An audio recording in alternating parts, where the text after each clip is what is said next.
বন্ধুরা তোমরা সবাই কেমন আছো? আশা করি তোমরা সবাই ভালো আছো। মৌসুমীর হেসেল থেকে মৌসুমী, আমিও ভালো আছি।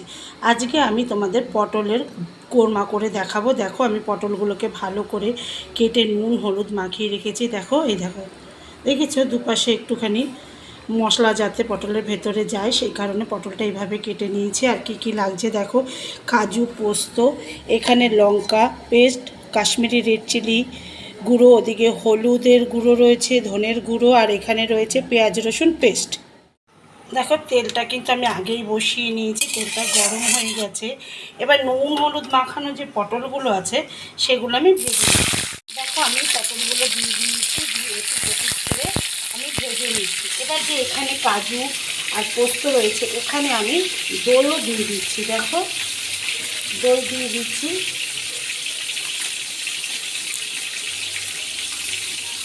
এগুলো আমি সব একবারে একটু চিনি মিশিয়ে পেস্ট করে নিই। দেখো পটলগুলো আমি একটু প্রস্তুত করে ভেজে নিয়েছি। এবার পটলগুলো আমি দেখো আমি সব পটলগুলো ভেজে কিন্তু এই বাটির মধ্যে রেখেছি। এই পটল ভাজার তেলের মধ্যে আজকে আমি পটলের কোরমা করে দেখাবো। এবার দেখো অল্প পরিমাণে আমি চিনি দিয়ে দিলাম।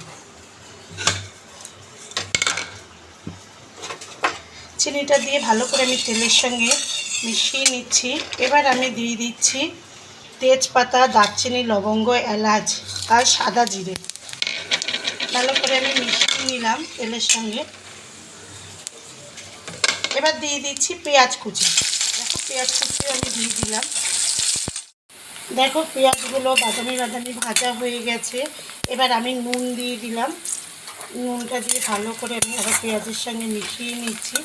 এবার আমি কি কি মশলা দিচ্ছি দেখো, লঙ্কা বাটা, কাশ্মীরি রেড চিলি পাউডার, হলুদ গুঁড়ো, ধনের গুঁড়ো, পেঁয়াজ রসুন পেস্ট, সব মশলাগুলো আমি পেঁয়াজের সঙ্গে মিশিয়ে নিচ্ছি। আজকে কিন্তু আমি তোমাদের পটলের কোরমা করে দেখাচ্ছি। আমি যেভাবে করব তোমরা অবশ্যই এভাবে করে কমেন্টস বক্সে কমেন্টস করবে, শেয়ার করবে, লাইক করবে, অবশ্যই চ্যানেলটাকে ফলো করবে। দেখো আমি টমেটোটা দেখাতে ভুলে গেছি। আমি একটা মাঝারি সাইজের টমেটো কেটে নিয়ে দিয়ে দিলাম মশলার মধ্যে, দিয়ে ভালো করে আবার মশলার সঙ্গে টমেটোটা মিশিয়ে নিই। দেখো টমেটোটা অনেকটাই নরম হয়ে গেছে। এবার আমি দিয়ে দিচ্ছি কাজু পোস্ত আর টক দই যে পেস্ট করে রেখেছিলাম সেই পেস্টটা আমি দিয়ে দিলাম। দিয়ে ভালো করে আমি মিশিয়ে নিচ্ছি। দেখো উপর থেকে কিন্তু তেলটা উঠে গেছে, দেখেছো? এবার যে আমি মিক্সির বাটিতে টক দই আর কাজু পোস্ত মিক্সড করে নিয়েছিলাম সেই বাটিটা ধুয়ে জলটা আমি দিয়ে দিলাম। দিয়ে ভালো করে মিশিয়ে নিলাম মশলার সঙ্গে। এবার যে ভাজা পটলগুলো আছে, আমি যে নুন হলুদ মাখিয়ে ভেজে রেখেছিলাম সেই পটলগুলো আমি দিয়ে দিলাম মশলার মধ্যে। ভালো করে মশলাটা মিশিয়ে নিচ্ছি। দেখো পটলগুলো আমি সব মশলার সঙ্গে মিশিয়ে নিচ্ছি। দেখো মিশিয়ে নিয়েছি। এবার যে কোরমা, আমি উষ্ণ গরম দুধ দিচ্ছি, আমি জল ব্যবহার করছি না। আমি উষ্ণ গরম দুধ দিয়ে দিলাম। দিয়ে ভালো করে আমি আবার মিশিয়ে নিচ্ছি।